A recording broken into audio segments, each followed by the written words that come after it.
सभी को नमस्कार। उम्मीद है आप अच्छे होंगे, बहुत अच्छे से अपनी पढ़ाई भी कर रहे होंगे। देखिएगा, मैं आपको एक वीडियो देता हूँ जिसमें मैं आपको वैकेंसी के बारे में बताता हूँ। कभी-कभी क्या होता है, हम एक भीड़ में चल रहे होते हैं और उस भीड़ में हम इतने मगन हो जाते हैं कि बस यही नौकरी लेनी है, एनटीपीसी ग्रुप डी ही है, दिल्ली पुलिस ही है। नहीं, हमें और स्टेट की वैकेंसी पर भी ट्राई करना चाहिए। क्यों? एक बार नौकरी लगनी जरूरी है। अगर नौकरी लग गई तो आप और भी एग्जाम की तैयारी करके अपने स्टेट की या फिर अच्छी नौकरी भी निकाल सकते हैं। सबसे पहली चीज होनी चाहिए, नौकरी लगनी चाहिए।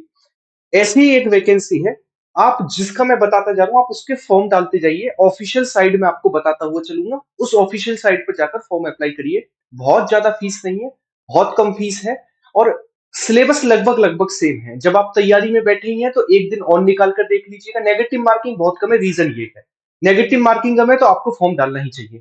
ठीक है, मैं इस वैकेंसी को लेकर बात करूं, सारी चीजों को हम एक एक करके जानते हुए चलते हैं। ठीक है, कहां से फॉर्म अप्लाई करना है ये भी मैं बताता हुआ चलूंगा। इस वैकेंसी को लेकर मैं बात करूं तो इसमें एज क्राइटेरिया जो रखा गया है वो है मिनिमम 18, यानी 18 साल से कम का कोई भी फॉर्म नहीं डाल सकता।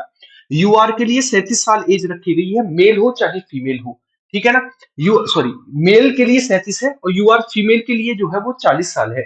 वहीं ओबीसी मेल फीमेल के लिए 40 साल है और एसटी एसटी मेल और फीमेल के लिए इसकी एज जो है वो 42 साल रखी गई है। क्लियर है? चलिएगा, नेक्स्ट मैं बात करूं इसको लेकर, इसमें एग्जाम प्रोसेस क्या है। तो इसमें 3 पेपर आपके होने हैं, पेपर 1 डीवी और उसके बाद पेपर 2। ठीक है, पेपर 1, उसके बाद आपको डॉक्यूमेंट वेरिफिकेशन, फिर वैकेंसी का 5 गुना बुलाया जाएगा पेपर 2 के लिए। क्लियर है? नेक्स्ट हम बात करें तो 3 एग्जाम प्रोसेस, 3 चरणों में इसका पेपर होने वाला है। ये भी बहुत सिंपल सी चीज है। नेक्स्ट मैं बात करूं क्वालिफिकेशन को लेकर, तो क्वालिफिकेशन इसकी 10th है, यानी आप अगर आप 10th पास है तो इस फॉर्म को अप्लाई कर सकते हैं। लेवल को लेकर मैं बात करूं तो लेवल 1 है, जैसे आप ग्रुप डी का फॉर्म डालते हैं सेम उसी लेवल की ये जॉब है। बेसिक पे जो है इसका 18,000 है और टोटल सैलरी लगभग लगभग आपकी 30,000 के करीब बढ़ेगी अगर आप इसमें सेलेक्ट होते हैं तब। ठीक है, नेक्स्ट मैं बात करूं, ये हुआ आपका क्वालिफिकेशन 10th हुई, लेवल 1 हुआ, बेसिक पे 18,000 और टोटल सैलरी लगभग 30,000। उसके बाद नेक्स्ट आता है हमारे पास पेपर 1 का सिलेबस। अगर मैं पेपर 1 के सिलेबस को लेकर बात करूं तो इसमें हमारे पास 3 चीजें आनी है। हिंदी 30 क्वेश्चन आने 30 मार्क्स के, मैथ्स के 30 क्वेश्चन आने 30 मार्क्स के और जीके जीएस के 40 क्वेश्चन आने 40 मार्क्स के। ठीक है, टोटल नंबर ऑफ क्वेश्चंस रहेंगे 100 और टोटल मार्क्स रहेंगे 100। कितने? 100 रहेंगे। अगर मैं नेगेटिव मार्किंग को लेकर बात करूं तो नेगेटिव मार्किंग 1/4 है, यानी 0.25 है। भारत में इससे कम नेगेटिव मार्किंग किसी भी एग्जाम में नहीं होती है, ये भी आपको पता होना चाहिए। या तो होती ही नहीं है या फिर होती है तो इससे कम 1/4 से कम नेगेटिव मार्किंग नहीं होती है। तो आप इस फॉर्म को जरूर अप्लाई करना, क्योंकि 1/4 नेगेटिव मार्किंग का मतलब है आप सारे के सारे क्वेश्चन भी अटेम्प्ट करके आएंगे तो भी आपका घाटा नहीं है। समझ रहे हो? चलिएगा, नेक्स्ट आगे की ओर बढ़े। अगला नेक्स्ट बात करें, ये किसकी वैकेंसी है, तो ये बिहार कार्यालय परिचारिका की भर्ती है जो आपको 2025 में देखने को मिलेगी। तो मैंने आपको सारी डिटेल्स आपको बता दी। ये ऑफिस अटेंडेंट होता है, इसका काम होता है ऑफिस वर्क करना, जैसे फाइलिंग करना है ना, और ऑफिस के डॉक्यूमेंट को ठीक ठाक रखना, ये सारी ऑफिस को ठीक ठाक रखना, ये कार्यालय परिचारक यानी ऑफिस अटेंडेंट का काम होता है।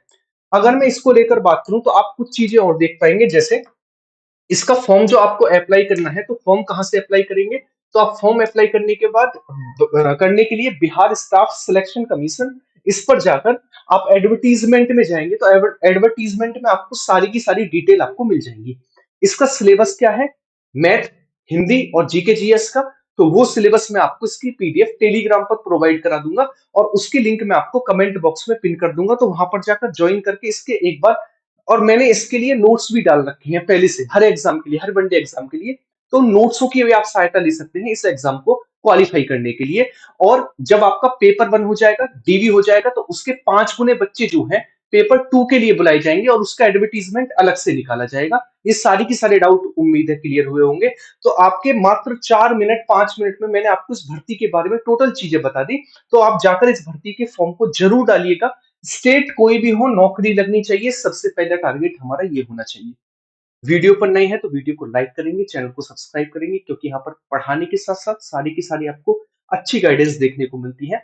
बाकी मिलते हैं नेक्स्ट वीडियो में। एक काम करिएगा, टेलीग्राम पर जाकर जरूर एक बार इसके सिलेबस को और दूसरे नोट्स को एक बार पढ़ लीजिएगा, शायद आपको एग्जाम में बहुत ज्यादा हेल्प मिले। ख्याल रखिएगा, बाय बाय, टेक केयर, जय हिंद सर।